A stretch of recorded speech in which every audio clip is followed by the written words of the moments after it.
नमस्कार। वसई समिट वैचारिक परिसंवाद कार्यक्रम में मैं गरिमा राय आप सभी का स्वागत करती हूँ।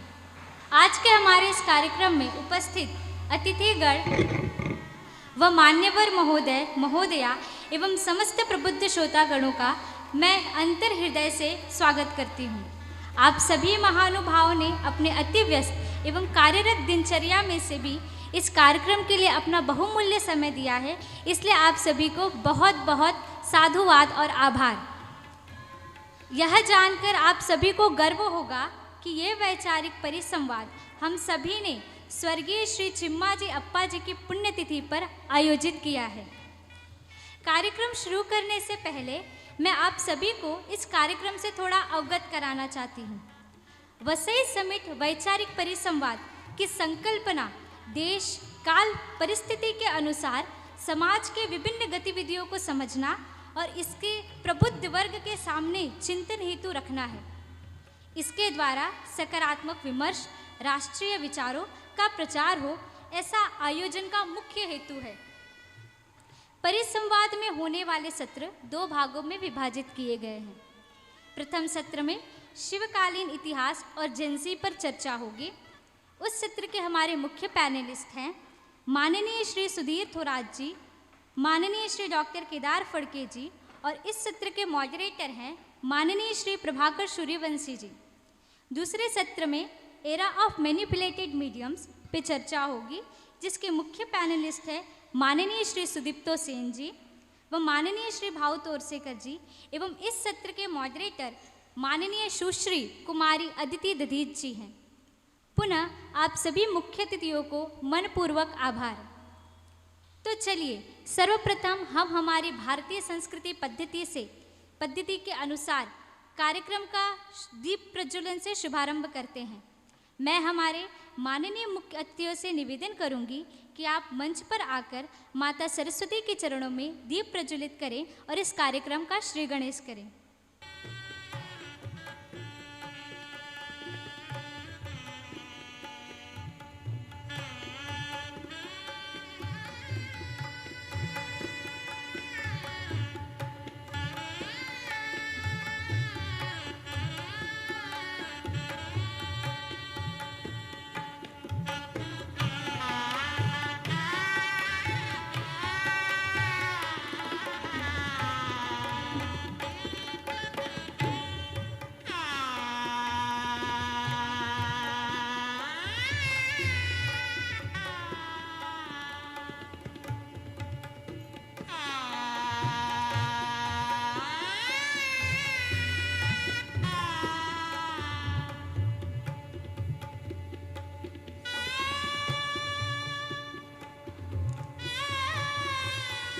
कोटि कोटि धन्यवाद आप सभी महानुभाव का। पहले सत्र की शुरुआत करने से पहले मैं आप सभी के समक्ष हमारे प्रथम सत्र के मान्यवर महोदयों का परिचय कराना चाहूँगी। हमारे पैनलिस्ट माननीय श्री सुधीर थोराट जी, ये बचपन से ही राष्ट्रीय स्वयंसेवक संघ के स्वयंसेवक रहे हैं। इन्होंने बीकॉम और एलएलबी में लौकिक शिक्षण प्राप्त की है। इनका स्वयं का व्यवसाय है। ये 1990 से 1994 तक संघ के पूर्णकालिक प्रचारक रहे हैं। वहीं से हर साल होने वाले शिव पुण्यतिथि कार्यक्रम से गत 33 वर्षों तक आज तक जुड़े हैं। रायगढ़ दुर्ग के विकास नियोजन में बहुमूल्य सहभाग रहा है तथा महाराष्ट्र शासन के रायगढ़ प्राधिकरण के सलाहकार सदस्य भी रहे हैं। शिवकालीन इतिहास के अभ्यासक और लेखक रहे हैं। विविध पुरस्कारों से सम्मानित 18वां शताब्दी हिंदवी साम्राज्य इस ग्रंथ के सहलेखक रहे हैं। पूरे देश भर में शिव चरित्र के लिए प्रचार और प्रसार करने हेतु प्रवास करते हैं। अब हम हमारे दूसरे पैनलिस्ट से मैं परिचय कराना चाहूँगी। माननीय श्री केदारनाथ फड़के जी, माननीय ने पीएचडी थीसिस और पोस्ट डॉक्टरल थीसिस में अद्भुत शिक्षण प्राप्त किया है। इनके कुछ चंद किताबों के नाम हैं जिनमें विपुल लेखन इन्होंने किया है। The economy of the Maratha kingdom, यह किताब मेरे पास यहाँ उपलब्ध है। आपको यह किताब आज विशेष डिस्काउंट में मिल जाएगी। इनकी दूसरी किताब, इन्होंने कई किताबें लिखी हैं, मैं इनकी चंद किताबों के नाम लेती हूँ। श्री शिवराज्याभिषेक नव्य युगाचा प्रारंभ, coronation of Chhatrapati Shivaji, dawn of new epoch, Chhatrapati Shivaji Maharaj, यह इनके कुछ किताब हैं।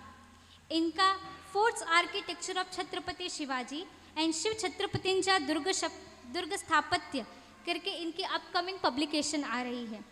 इन्हें कई पुरस्कार और सम्मान दिए गए हैं, जैसे 2014 में अष्टगौरव साहित्य रत्न द्वारा इन्हें सम्मानित किया गया है।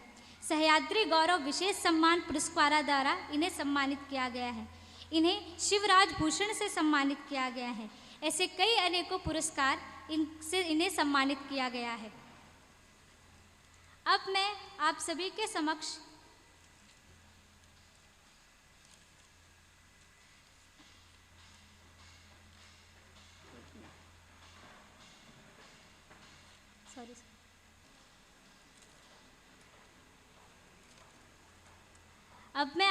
के समक्ष श्री प्रभाकर सूर्यवंशी जी का परिचय करूंगी, जो पेशे से पत्रकार है और इन्हें राजनीतिक और व्यावसायिक प्रशासन में लगभग 16 वर्षों का अनुभव है और साथ ही मीडिया प्रबंधक पत्रकार के रूप में प्रिंट मीडिया में 12 वर्षों का अनुभव है।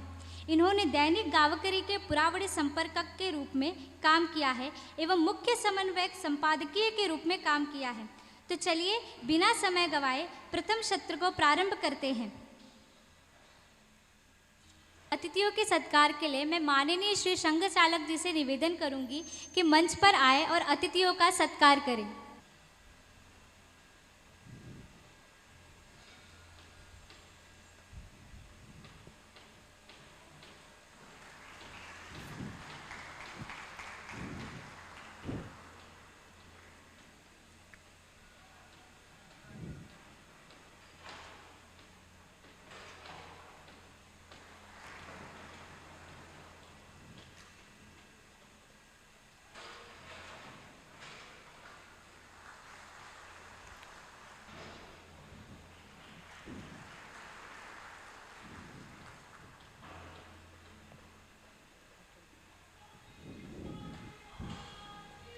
जय। तो चलिए हम अपने प्रथम सत्र का शुभारंभ करते हैं। छत्रपति शिवाजी महाराज की धन्यवाद। माझ्या परिचयालाच सूत्रसंचालिका गळपटली। बरेचसे लोक मला ओळखतात, त्यामुळे माझा परिचय काय हे सांगण्याची गरज नाही। आपण मुख्य कार्यक्रमाला सुरुवात करूया।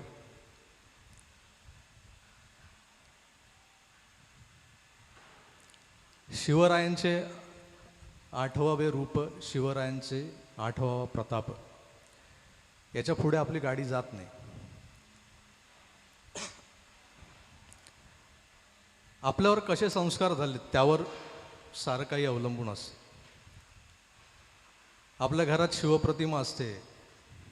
काही काळापूर्वी प्रत्येक घरात मराठी माणसाच्या, महाराष्ट्रातल्या कानाकोपऱ्यात राहणाऱ्या मराठी माणसाच्या घरात छत्रपती शिवाजी महाराजांची प्रतिमा असायची। आज ती प्रतिमा दिसणं दुर्मिळ झालं आणि त्याचं कारण आहे हे जेनजी जनरेशन नेक्स्ट जे आले, ही जी काही नवी पिढी आली, त्यांना शिवाजी महाराजांचा, शिवरायांचा इतिहास हा पुरता समजलेला नाही। आज आपण प्रयत्न करणार आहोत या दोन मान्यवरांच्या सोबतीनं शिवरायांचा इतिहास तर आपण पाठ्यपुस्तकातून शिकलो आहे 4वीच्या 7वीच्या, पण त्याही पलीकडे एक शिवाजी महाराज आहेत। ते शिवाजी महाराज समजून घेण्याचा एक छोटासा प्रयत्न आज आपण करणार आहोत। पण या शिवचरित्राला, या शिव इतिहासाला समजून घेण्याचे काही कंगोरे आहेत, ते आज खास करून या दोन मान्यवरांच्या सोबतीनं आपण उलगडण्याचा प्रयत्न करणार आहोत। मी सुधीरजी थोरातांशी ओळख करून द्यायची गरज नाही, मी त्यांच्यापासूनच सुरुवात करेन। सुधीरजी, आता जे वर्ष सुरू आहे ते शिवराज्याभिषेकाच्या 350 वर्षानंतरचं हे 351वं वर्ष सुरू, आणि या औचित्याचं आपण भान ठेवून या युवा पिढीला काय सांगू शकतो शिवराज्याभिषेकासंदर्भात? छत्रपती शिवाजी महाराजांचा राज्याभिषेक झाला त्या दिवसापासून शिवाजी महाराजांनी राज्याभिषेक शक याला प्रारंभ केला. जसं आपण विक्रम संवत म्हणतो, शालिवाहन शक म्हणतो, तसं शिवाजी महाराजांनी राज्याभिषेकापासून म्हणजे त्यांच्या आधीच्या काळातले इस्लामी राज्यकर्ते सुद्धा जेव्हा राज्यावर यायचे तेव्हा आपापल्या नावाने एक कॅलेंडर किंवा कालगणना सुरू करायचे. शिवाजी महाराजांनी पण आपल्या राज्याभिषेकाच्या निमित्तानं एक कालगणना सुरू केली, त्याला नाव दिलं राज्याभिषेक शक. या राज्याभिषेक शक हे यंदा 350वे चालू आहे. तर या अर्थानं 350 वर्ष पूर्ण या वर्षीच्या आता ज्या वेळेला येईल ज्येष्ठ शुद्ध त्रयोदशी त्या दिवशी 350 वर्ष पूर्ण होऊन 351 वर्ष लागेल. शिवाजी महाराजांच्या आधी जी काही आक्रमण होती, इस्लामी आक्रमणं विशेषतः, त्या सगळ्या पार्श्वभूमीवर शिवाजी महाराजांनी राज्य निर्माण करायचं ठरवलं. ते राज्य प्रत्यक्षात निर्माण करून पण दाखवलं आणि त्याची एका अर्थाने यशस्वीता कशात आहे तर ती राज्याभिषेकाच्या निमित्ताने. कारण राज्य स्थापन कधी झालं प्रत्यक्ष तर त्याला अधिकृतता कधी आली तर ती राज्याभिषेकामुळे आली. आणि म्हणून या राज्याभिषेकाचं एक विशेष महत्त्व आहे. म्हणजे शिवाजी महाराजांच्या आधी कित्येक वर्ष हे कुठल्याही हिंदू राजाचा असा राज्याभिषेक झाला नव्हता. आणि म्हणून शिवाजी महाराजांनी केलेलं राज्याभिषेकाचं जे महत्त्व आहे ते अशासाठी आहे की ते पुढे टिकला दीर्घकाळ त्याचा परिणाम, आणि जो आजही आपल्याला दृश्य स्वरूपात पाहायला मिळतात. अर्थात आपल्या चर्चेत नंतर अनेक विषय येतील. मला एक त्याला जोडून प्रश्न विचारायचा आहे की तुम्ही आता उल्लेख केला शिवपूर्व काळात अनेक आक्रमणं झाली. अनेक आक्रमणं यासाठी म्हणतोय की त्या आक्रमकांची नावंही आपल्या या पिढीला माहिती नाही. आक्रमणांची ही पद्धत असते, म्हणजे त्यावेळेला जी आपल्या या हिंदुस्थानावर आक्रमणं झाली, हिंदू धर्मावर आक्रमणं झाली, ती परतवून लावण्याचं काम शिवरायांनी केलं. आणि एक प्रकारे त्यांनी एक पायंडा पाडला की ही आक्रमणं कशी थोपवायची असतात, त्याचा विरोध कसा करायचा, त्याचा प्रतिकार कसा करायचा. आजच्या युगातही अशी अनेक आक्रमणं हिंदू धर्मावर होत आहेत. शिवपूर्वकालीन आक्रमणं, त्या काळचे आक्रमक आणि आजच्या युगात म्हणजे 2023मध्ये हिंदू धर्मावर होणारी आक्रमणं यांची कशी सांगड घालाल तुम्ही? मी एक थोडं सविस्तर 3-4 मिनिटात उत्तर देतो. हो. आपल्या देशावरचं ज्ञात पहिलं मोठं आक्रमण जे आहे ते आजपासून साधारणतः 2500 वर्षांपूर्वी ग्रीक अलेक्झांडरनी केलं, आपल्याला सगळ्यांना माहिती. याच्यानंतर अनेक रानटी टोळ्या ज्याला म्हणता येईल अशा टोळ्यांनी इथली संपत्ती त्याच्या मोहापायी आपल्या देशावर आक्रमण केली. परंतु या अनेक टोळ्यांना एका अर्थाने आपण आपल्यामध्येच सामावून घेतलं. म्हणजे त्यांचं वेगळं अस्तित्व शकांचं, हुणांचं, कुशाणांचं असं काही राहिलं नाही, ते भारतीय संस्कृतीत विलीन होऊन गेले.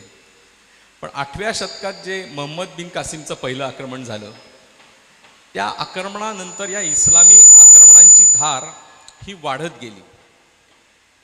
आणि मी काही नावं फक्त उल्लेख करतो की जसं पहिलं, त्यानंतर 10व्या आणि 11व्या शतकामध्ये तुर्क होता गजनीचा मोहम्मद, त्याची आक्रमणं झाली. राजा जयपालवर त्यांनी आक्रमण केलं आपल्या देशातल्या आणि त्याच्यावर विजय मिळवला.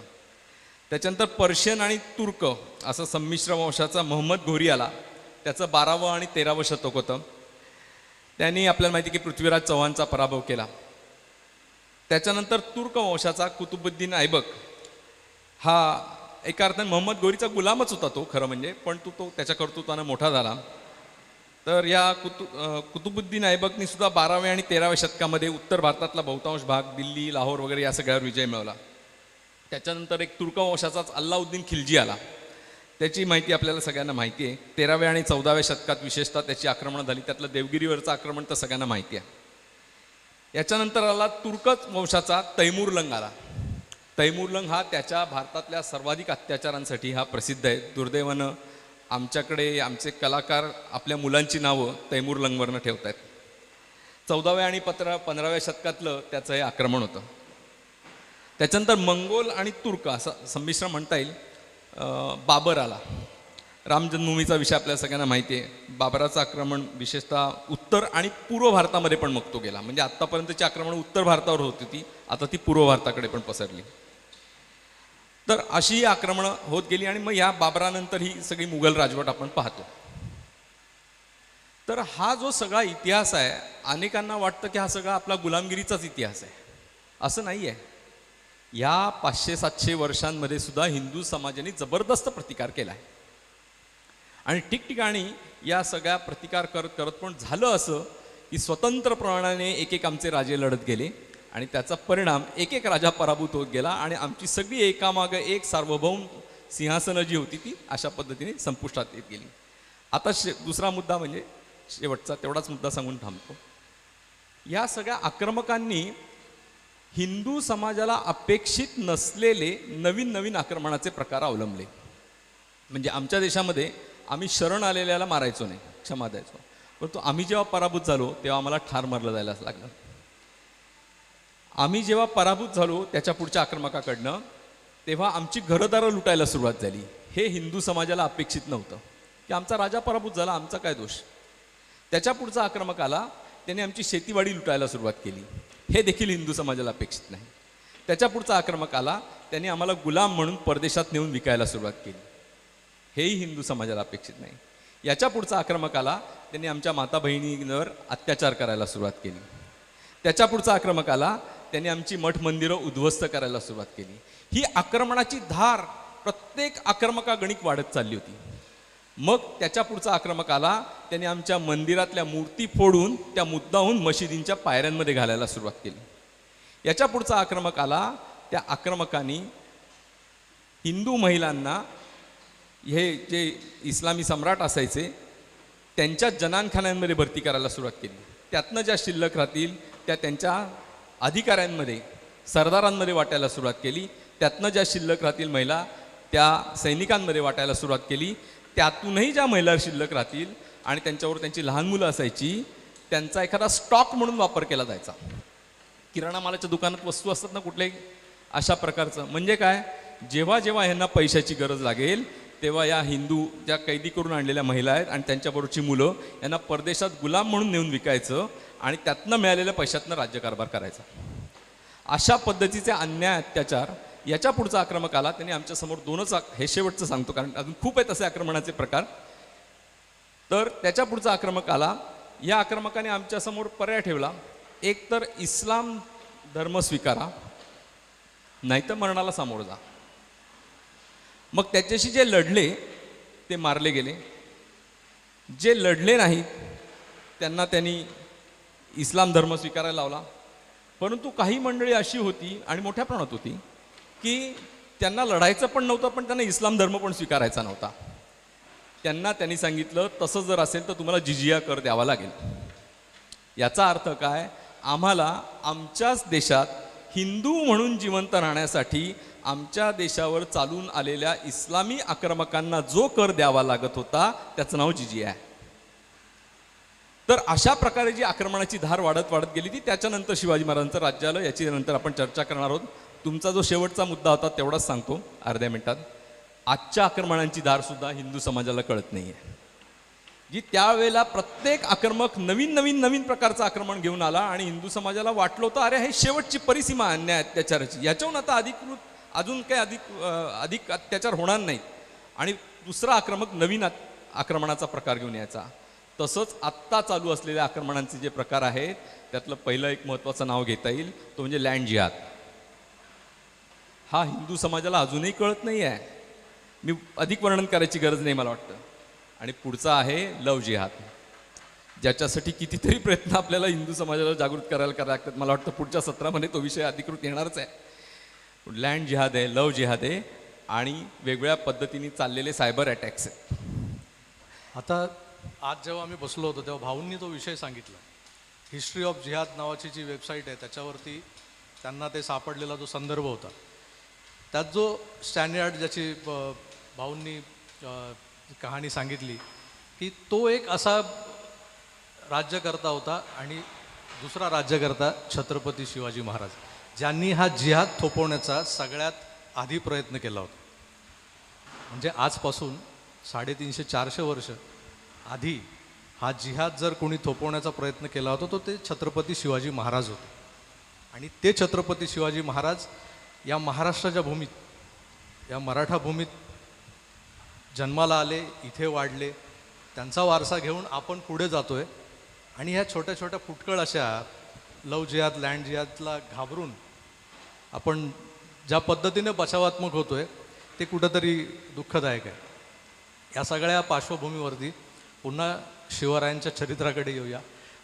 केदारजी, मला तुम्हाला विचारायचं आहे, राज्याभिषेकाचा जो काही सोहळा झाला त्याच्याबद्दल आपण वाचतो, ऐकतो, मोठमोठी महानाट्य झाली, त्यातून तो अनुभवले आहे आपण. पण राज्याभिषेक करायचा का?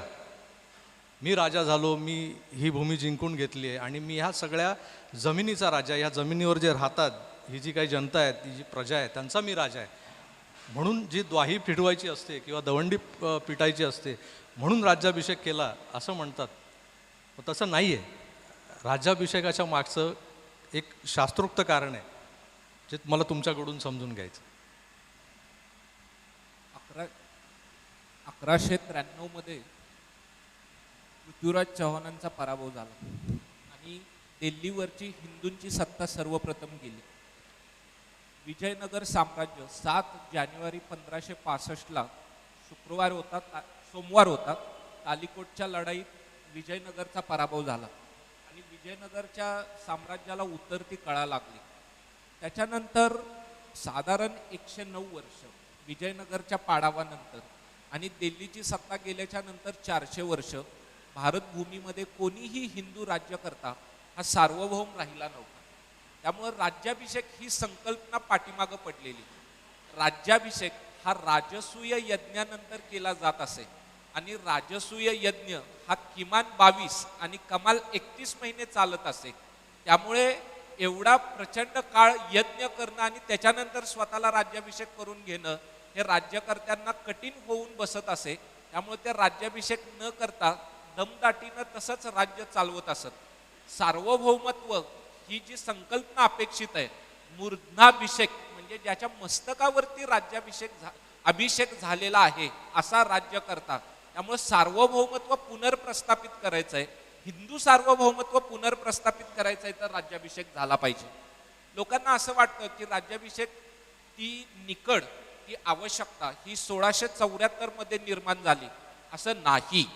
अफजल खान जेव्हा शिवाजी महाराजांच्या विरोधात चालून आला तेव्हा अफजल खान आणि शिवाजी महाराजांच्या दरम्यान जो पत्रव्यवहार झालेला आहे त्या पत्रव्यवहाराचं प्रतिबिंब शिवाजी महाराजांच्या आज्ञेवरून परमानंद गोविंद नेवासकर यांनी जो ग्रंथ लिहिला श्री शिवभारत किंवा अनुपुराण त्याच्यामध्ये पडल्याचं आपल्याला दिसून येतं. अफजल खानाने शिवाजी महाराजांना असं लिहिलं होतं की तुम्ही स्वतःच चक्रवर्ती राजाची चिन्हे धारण करता, अन्यायाने सुवर्ण सिंहासनावर बसता, स्वतंत्र होऊन वंदनीयांना वंदन करीत नाही, लुंग्या सुंग्यांना भीत नाही, लोकांचा निग्रहानुग्रह करिता, म्हणून तुम्हाला शिक्षा करण्यासाठी आदिल शहाने अफजल खानाला तुमच्या विरुद्ध पाठवून दिलेलं आहे. आपण कागदपत्रांची सहाय्यता घेतली तर राज्याभिषेकाची निकड किंवा आवश्यकता ही राज्याभिषेकाच्या अगोदरच जवळपास 15 वर्ष निर्माण झालेली होती. राज्याभिषेकानं दुसरी गोष्ट काय झाली तर कायदेशीरपणा, त्या राज्याला कायदेशीरपणा प्राप्त होणं आवश्यक आहे. तो कायदेशीरपणा प्राप्त झाला आणि केवळ कायदेशीरपणा प्राप्त झाला नाही तर राजमान्यता देखील मिळाली. तर कायदेशीरपणा प्राप्त झाल्याचा पुढं खूप मोठा परिणाम घडून आला. तो परिणाम काय होता? शिवाजी महाराजांच्या राज्याभिषेकानंतर अवघ्या 6 वर्षात शिवाजी महाराजांचा मृत्यू झाला. 3 एप्रिल 1680ला शिवाजी महाराजांचा मृत्यू झाला. पुढं 9 वर्ष छत्रपती संभाजी महाराजांनी मुघलांच्या विरोधात लढा दिला, विरोधात्मकपणे लढा दिला. संभाजी महाराजांची अमानवी निर्घृण हत्या करण्यात आली. 11 मार्च 1689ला संभाजी महाराजांची हत्या झाली. त्यानंतर राजाराम महाराजांना रायगड सोडून जिंजीचा आश्रय घ्यावा लागला. जिंजी कुठं आहे? जिंजी चेन्नईच्या दक्षिणेला 150 किलोमीटर आहे. तिथं जाऊन त्यांना आश्रय घ्यावा लागला. तेव्हा मराठ्यांनी राजाराम महाराजांच्या नेतृत्वाखाली औरंगजेबाच्या विरोधात पुढे लढा चालू ठेवला. शिवाजी महाराजांना एक गोष्ट चांगलीच माहीत होती की आज आपापसात वतनाकरिता भांडणारे मराठे उद्याच्याला त्या सिंहासनाकरता लढतील आणि पुढे तेच झालं.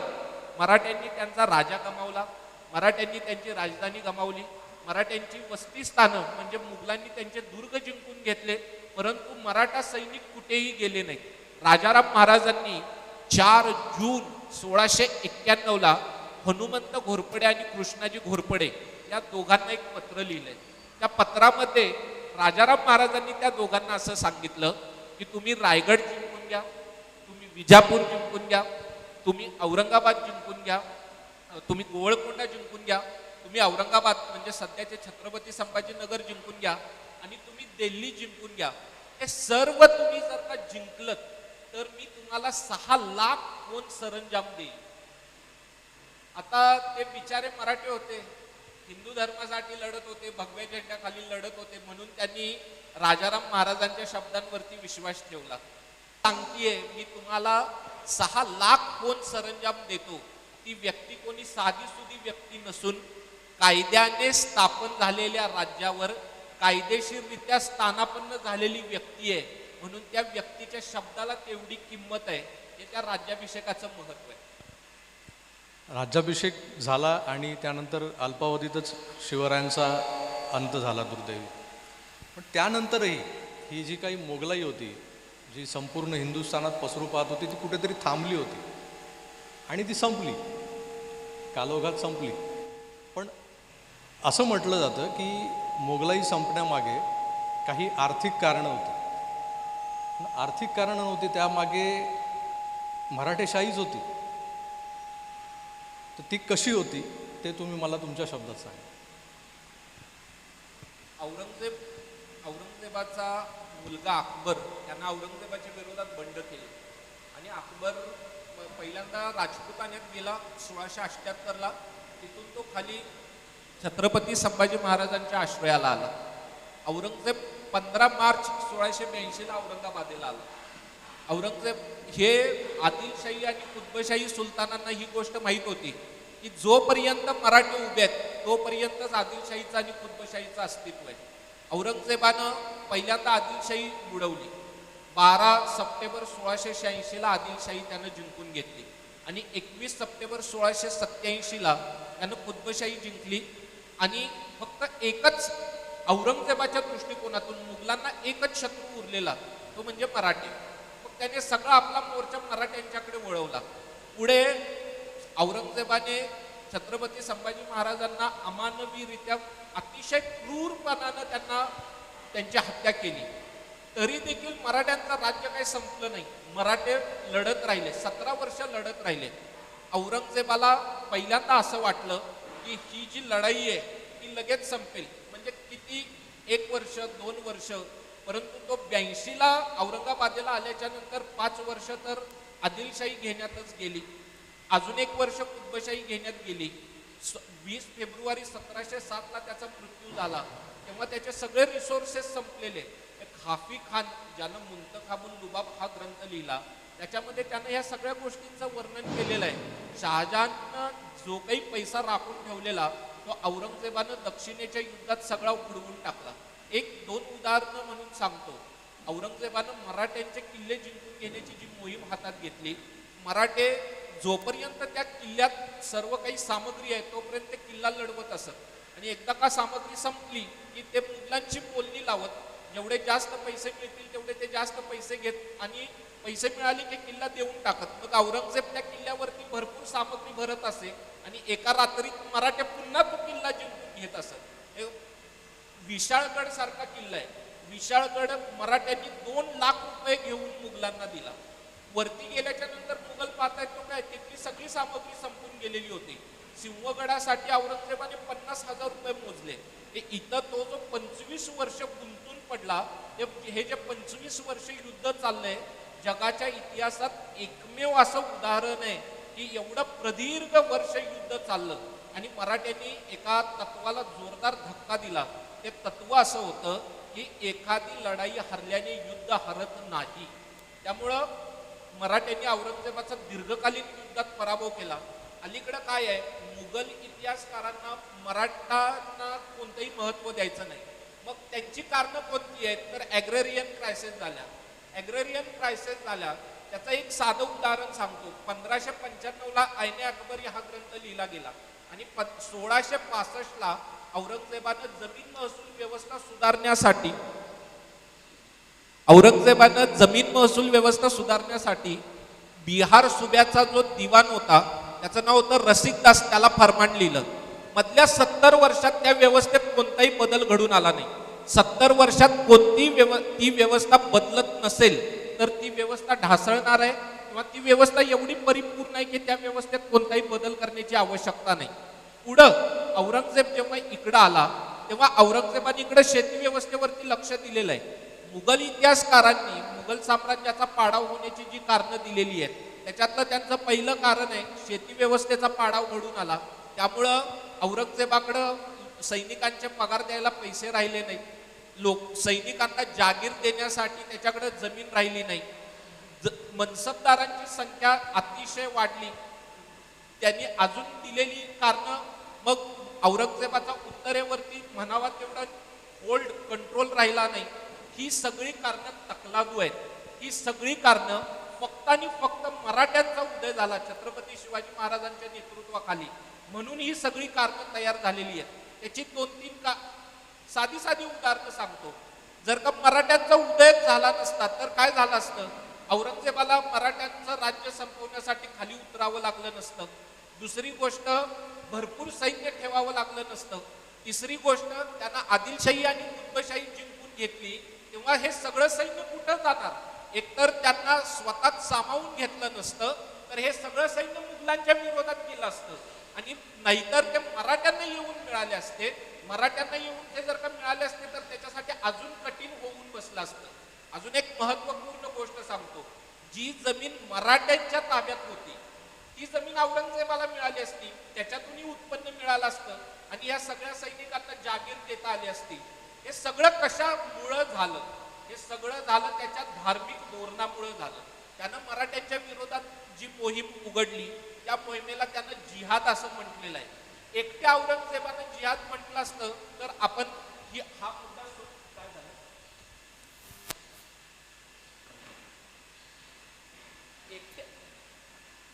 एकट्या औरंगजेबानं जर का त्या मोहिमेला जिहाद म्हटलं असतं तरी आपण सोडून दिलं असतं.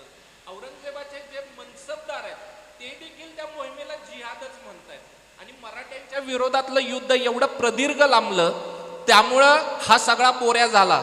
त्यामुळं त्याचा जो पाडाव घडवून आलेला आहे त्याच्यासाठी जी आर्थिक कारणं निर्माण झाली त्याच्यासाठी मराठे कारणीभूत आहेत. आणि मराठे का कारणीभूत आहेत? कारण तो धर्मांध आहे, त्या जिहादसाठी तो पेटलेला आहे, म्हणून ही सगळी कारणं निर्माण झाली. म्हणून मुघल इतिहासकार जी सांगतायत ती कारणं मुघल साम्राज्याच्या पाडावाची कारणं नसून त्याची 100 कारणं असतील तर त्याचं पहिलं कारण हा मराठी सत्तेचा उदय, आणि उरलेली 99 कारणं पहिल्या कारणावरती आधारलेली आहेत. अगदी छत्रपतींच्या निधनानंतरही म्हणजे शिवरायांच्या, त्यानंतर संभाजी महाराजांच्या, राजाराम महाराजांच्या, पेशव्यांनी जो राज्यकारभार केला 18व्या शतकात एक मोठी मोहीम जी प्रदीर्घ काळ चालली होती. ती मोहीम मला आज आठवते कारण आपण वसई नगरीत बसलो आहे, आणि ती मोहीम होती वसईच्या पोर्तुगीजांविरुद्ध चिमाजी अप्पांनी लढलेली मोहीम. आणि आज चिमाजी अप्पांची पुण्यतिथी आहे, तर आपण त्यांना अभिवादन करूया चिमाजी अप्पांना. त्यांनी जी प्रदीर्घ चालवलेली मोहीम जिंकली, त्यांना जे प्रोत्साहन मिळत होतं, ज्याला आपण रसद म्हणतो, ही रसद म्हणजे सामानाची रसद नाही, म्हणजे निधी दारुगोळा ती रसद नाही, ही वैचारिक रसद होती जी एक प्रकारे छत्रपतींकडून पेशव्यांकडे आली होती, आणि पेशवे त्या रसदीवरती ह्या पुढच्या मोहिमा सगळ्या राबवत होते. त्यातलीच ही एक मोहीम होती. या मोहिमेचा दूरगामी परिणाम झालेले आहेत पुढे भारतीय राजकारणावर. ते नेमके काय परिणाम होते? बघा कसं असतंय, आकाशात धूमकेतू दिसतो, एक क्षण दिसतो आणि तो दिसायचा नाहीसा होऊन जातो, परंतु सूर्य असतो तो तळपत असतो आणि सर्वांना प्रकाशित करत असतो. पुढं शिवाजी महाराजांचं स्मरण सर्वांनी केलेलं आहे. हे छत्रपती संभाजी महाराजांनी केलेलं आहे, राजाराम महाराजांनी केलेलं आहे, महाराणी ताराराणींनी केलेलं आहे, शाहू महाराजांनी केलेलं आहे, बाजीराव साहेबांनी केलेलं आहे, चिमाजी अप्पांनी केलेलं आहे, नानासाहेब पेशव्यांचं पत्र आहे, सुंदर पत्र आहे. त्याच्या शेवटी त्यांनी एक असं वाक्य लिहिलंय, ज्यांना ते लिहित आहेत त्यांना, की आम्ही गनिम लोक शिवाजी महाराजांचे शिष्य आहोत. ही जी परंपरा चालू आहे ती शिवशाहीची परंपरा आहे. पुढं 1792 मध्ये गोविंदराव काळेंनी नाना फडणवीसांना लिहिलेलं पत्र आहे, त्याच्यात शिवाजी महाराजांचा पराक्रम वर्णन केलेलं आहे. आणि हा जो डार्क एजिस आहे, साधारण 1200 ते 1650 हा जो सगळा कालखंड आहे, या कालखंडामध्ये भारतातले राज्यकर्ते नादान झाले म्हणून यवनांचं इस्लामचं प्राबल्य वाढलं आणि शिवाजी महाराजांनी हिंदूंचं राज्य निर्माण केलं. हे 1792 मध्ये त्यांनी सांगितलेलं आहे. हे शिवाजी महाराजांचं स्मरण सर्वांनी ठेवलेलं आहे.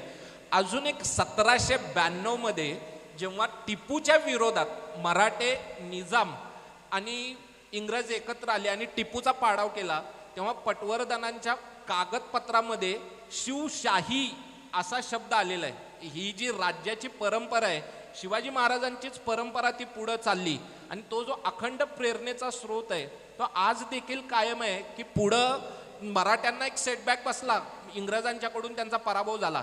जनरल लेक याने 1802 मध्ये आग्र्याचा लाल किल्ला हा मराठ्यांच्याकडून जिंकलाय, मोगलांच्याकडून नाही. 1803 मध्ये त्याने दिल्लीचा लाल किल्ला मराठ्यांच्याकडून जिंकलाय, मोगलांच्याकडून नाही. त्यामुळं ग्रँट डफ, एल्फिन्स्टन, जनरल लेक हे जे प्रत्यक्ष रणांगणावरती लढलेले इंग्लिश सोल्जर्स आहेत, ते कधीही असं म्हणत नाहीत की ह्या देशाचं राज्य इंग्रजांनी मुघलांच्याकडून घेतलंय. नाही, ते असं म्हणतात की या देशाचं राज्य आम्ही मराठ्यांच्याकडून घेतलेलं आहे. आणि पुढं आपण जर का क्रांतिकारकांचा इतिहास पाहिला तर आपणाला दिसून येतं की सर्व क्रांतिकारकांचे मुख्य प्रेरणास्रोत हे छत्रपती शिवाजी महाराज आहेत. या वसईच्या मोहिमेचा एक अजून इम्पॅक्ट असा होता की खाली जे टोपीकर होते ना, गोवा आणि पॉंडेचेरीपासून सगळे, त्यांच्यावर एक वचक बसला होता. हा, त्यांनी परत त्याचे दोन परिणाम आहेत. एक म्हणजे 1684 संभाजी महाराजांची गोव्यावरती जी मोहीम झाली आणि दुसरं म्हणजे चिमाजी अप्पांची वसईची मोहीम झाली. याच्यानंतर पोर्तुगीजांनी मराठ्यांच्या अंतर्गत राजकारणात कधी हस्तक्षेप केला नाही. हा त्याचा सर्वात मोठा परिणाम आहे. पोर्तुगीज घाबरले, त्यांचं कंबरडच मोडलं. त्याच्यामुळं एवढे बॅकफूट वरती गेले की त्यांना काही उपद्व्याप करण्यासाठी त्यांच्यात शक्तीच राहिली नाही. असा सगळा आपला दैदिप्यमान इतिहास आहे मराठेशाहीचा, मराठ्यांचा. पण तो शिकवताना किती संकुचित वृत्तीनं शिकवला गेला आपल्याला. जे आपली 4थीची जी पाठ्यपुस्तकं आहेत, ज्यात इतिहास म्हणून आपण वाचतो, त्यात मराठेशाही अगदी शेवटाला येते. आधी सुरुवातीला मोगलांचंच गुणगान, अकबर, बिरबल हे सगळं आपण वाचतो, ऐकतो. मला वाटतं की NCERTचा जो अभ्यासक्रम आहे त्यात पण मराठेशाहीबद्दल फक्त 2.5 पान आहेत. हे सगळं हा जो काही काळोख जो दाटला आहे ना, जे आपल्या एका प्रखर इतिहासाला दाबून टाकण्याचं जे कारस्थान आहे, ते कुठेतरी उजळण्याचं काम शिवशंभू विचार मंच करत आहे. आणि त्या मंचामार्फत तुम्ही जे काही कार्य करताय त्या कार्याबद्दल जेवढी माहिती मला आहे तेवढीच माहिती मला वाटतं इथले बसलेल्यांना, प्रेक्षकांपैकी काही उपस्थित आहे त्यांना असेल. तर तुमच्याकडून मला ते सविस्तर जाणून घ्यायचं आहे की ज्या पद्धतीनं आपल्या इतिहासावर आक्रमण होतं आहे, जसा हा इतिहास दाबला जातो आहे, ते खोडून काढण्याचं काम करण्यासाठी तुम्ही अगदी सक्षमपणे जे काही कार्य चालवलेलं आहे ते जरा विस्तृतपणे आपण सांगावं. आत्ता प्रभाकरजींनी म्हटलं त्याप्रमाणे आपण सगळ्यांनी जर NCERTचा म्हणजे सेंट्रल बोर्डाचा जर सिलेबस बघितला तर त्याच्यामध्ये मराठेशाहीला सगळी मिळून 1.5 ते 2.25 पानं आहे. महाराष्ट्रात सुद्धा 4थी आणि 7वीला थोडा थोडा हा इतिहास शिकवला जातो. बाकी सगळा अन्य वेगळाच इतिहास आमच्याकडे पण शिकवला जातो. म्हणजे याला वेटेज म्हणू आपण आमच्या. मग या इतिहासाचं एवढं महत्त्व काय आहे तर जगाच्या पाठीवर जेवढे देश आहेत त्या देशांमध्ये जिथे जिथे मुस्लिमांची आक्रमणं झाली, म्हणजे आधी समजा ख्रिश्चनांची झाली आपण म्हणूया, कारण ख्रिश्चनांचा उगम आधीच आहे, जिथे जिथे ख्रिश्चनांची आक्रमणं झाली 2-2, 5-5, 10-10 वर्षांमध्ये देशच्या देश ख्रिश्चन झाले. राज्यकर्त्याचा धर्म बदलला, प्रजेचा धर्म बदलला. जिथे मुस्लिमांची आक्रमणं झाली अवघ्या 2, 5, 10